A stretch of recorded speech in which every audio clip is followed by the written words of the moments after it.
Welcome to கிராண்ட்வாஸ் kitchen. வாழ்க வளமுடன், வாழ்க பல்லாண்டு. பார்க்க போகிறது ஹோட்டல் டைப்பில் திடீர் சாம்பாருங்க. டக்குன்னு ஆயிரும். குக்கரில் வச்சோம்னா ஒரு 10 மினிட்ஸில் வந்து நமக்கு வேலை முடிஞ்சிருங்க. இதுக்கு ரொம்ப கட் பண்ணுற வேலையோ ரொம்ப ஃப்ரை பண்ணுற வேலையோ எதுவுமே கிடையாதுங்க. இது வந்து கொஞ்சமாக போட்டாலும் நிறையா வந்து நமக்கு வந்து 4 பேர் சாப்பிட்ற மாதிரி நிறைய ஆகுங்க. இதுக்கு வந்து ஒரு 2 டேபிள் ஸ்பூன் துவரம்பருப்பு, 2 டேபிள் ஸ்பூன் பாசிப்பருப்பு, மீடியம் சைஸ் தக்காளி 2, ஒரே ஒரு உருளைக்கிழங்கு, மீடியம் சைஸு வெங்காயம், இதெல்லாம் வந்து அப்புறம் 2 பச்சை மிளகாங்க. இது எல்லாம் பாயில் பண்ணுறதுக்கு இந்த சின்ன வெங்காயம் 4 சிகப்பு மிளகாய், இந்த கருவேப்பிலை, இதெல்லாம் தாளிப்புங்க. இப்போ நம்ம எப்படி செய்கிறதுன்னு பார்க்கலாம் வாங்க. 2 பருப்பையும் நல்லா கழுவி இது மாதிரி வச்சுருக்கோங்க. அதில் வந்து வெங்காயம், அப்புறம் வந்து உருளைக்கிழங்கையும் போட்டுடலாங்க. அந்த 2 பச்சை மிளகாய் எடுத்து வச்சுருக்கோம் இல்லைங்களா, அதையும் போட்டுடலாம். மஞ்சத்தூள் போட்டுடலாம், கொஞ்சமாக மஞ்சத்தூள் போட்டுடலாங்க. அதில் வந்து ஒரு 300 ml இருக்கிற மாதிரி தண்ணி ஊற்றிக்கலாங்க.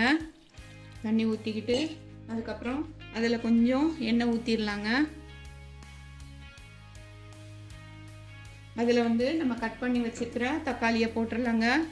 இப்போ அடுப்பில் குக்கர் வச்சிடலாங்க. வச்சு இதை அப்படியே வச்சு மூடி வச்சு ஒரு 4 விசில் விட்டுறலாங்க.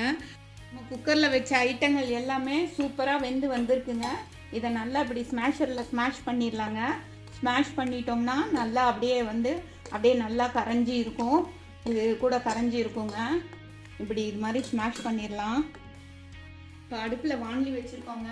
வாணலியில் வந்து ஒரு 2 ஸ்பூன் இருக்கிற மாதிரி எண்ணெய் ஊற்றிக்கலாம்.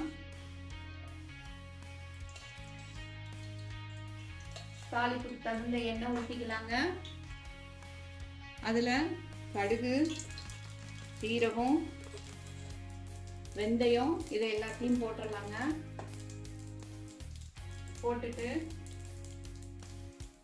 நம்ம கட் பண்ணி வச்சிருக்க சிகப்பு மிளகாய், அப்புறம் வந்து சின்ன வெங்காயம் கட் பண்ணி வச்சுருக்கோம் இல்லைங்களா, அதையும் போட்டுடலாம். கருவேப்பிலையும் போட்டுடலாங்க. இதை நல்லா ஃப்ரை பண்ணிக்கலாங்க. சும்மா ஒரு சின்ன வெங்காயம் ஒரு 4 போட்டால் போதுங்க ஃப்ளேவருக்கு. அதில் வந்து நம்ம ஆல்ரெடி சாம்பாரில் தக்காளி போட்டதால் கொஞ்சமாக ஒரு 2 ஸ்பூன் இருக்கிற மாதிரி புளித்தண்ணி ஊற்றிக்கலாங்க. புளித்தண்ணி ஊற்றிக்கலாம். அது புளித்தண்ணி கொஞ்சம் கொதிக்கட்டும், பச்சை வாசனை போகிற அளவு ஒரு 2 நிமிஷம் கொதிக்கட்டுங்க. அதில் வந்து நம்ம இந்த சாம்பார் பொடியை போட்டுடலாம்.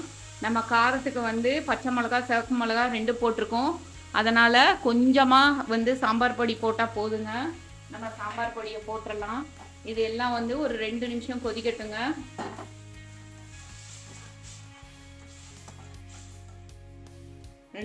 கொதிக்கட்டும்.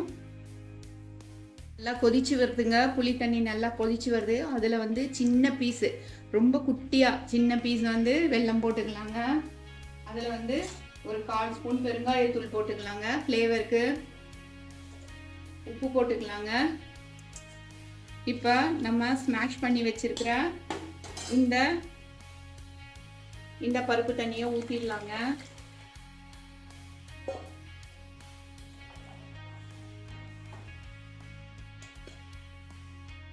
நல்லா கொதிச்சு வந்துருச்சுங்க சாம்பார். நல்லா கொதிக்கட்டும். 5 மினிட்ஸ் கொதிச்சு வந்துருச்சு. கொதித்த உடனே நம்ம வந்து நம்மளோட ஹோட்டல் சாம்பார், சீக்கிரமாக செய்கிற குயிக் சாம்பார் வந்து ரெடி ஆயிடுச்சுங்க. இப்போ இதில் வந்து கொத்தமல்லியை போட்டு இறக்கிடலாம்.